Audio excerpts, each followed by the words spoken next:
And in a move to keep New Yorkers safe in the subway, you could soon see officers on every overnight train in the city. Political reporter Marcia Kramer has more now on the governor's State of the State speech. Subway riders get a big promise from Governor Hochul. Enough is enough. The chaos must end now. And with those words, Governor Hochul said she would ask the legislature to approve a number of new initiatives to make subways safer. Funding to put a cop on every train between 9 p.m. and 5 a.m. for 6 months. New mental health initiatives, including a controversial proposal to allow the involuntary commitment of the mentally ill, and expansion of mobile outreach teams near end-of-line stations to reach the unhoused. We cannot allow our subway to be a rolling homeless shelter. But Police Commissioner Jessica Tisch says that's not enough. Adding more officers to patrol our trains can only do so much if we do not address the root of the issue, surging recidivism.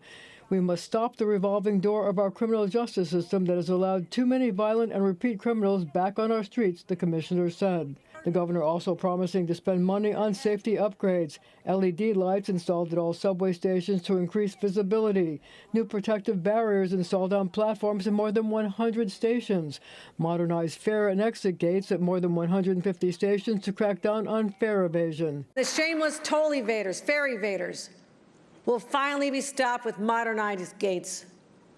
This will make the subway less chaotic, but also help strengthen the financial footing of the MTA. And Marcia joins me now here in studio. All of these initiatives sound great, but it's going to cost a lot of money. And isn't the MTA already experiencing a $33 billion budget shortfall? You're absolutely right, Christine. But, you know, the governor didn't discuss funding today. I guess she's going to leave that for her budget, which is next week. But, you know, the big question is whether there will have to be taxes. And that's a question that's going to have to be dealt with not only by the governor, but by both houses of the legislature. And I can tell you this, I've been speaking to lawmakers over the last week or so, and all of them say that there has to be a new revenue stream, maybe new fees and new taxes, and that's on top of the already $15 billion they're raising from congestion pricing. Anytime you say the word tax, we all kind of freak out a little bit. What about this multi-billion-dollar capital plan that was proposed by the MTA?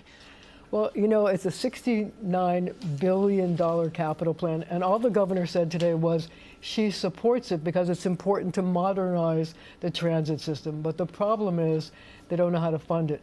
But here's the thing, it's a 5-year plan, so they don't have to raise all the money at once, okay. But it could be something that they have to do. I always feel like we take 2 steps forward, 1 step back when it comes to this stuff, Marcia. Thank you. And you can read more about the governor's agenda and watch her full speech on CBSNewYork.com.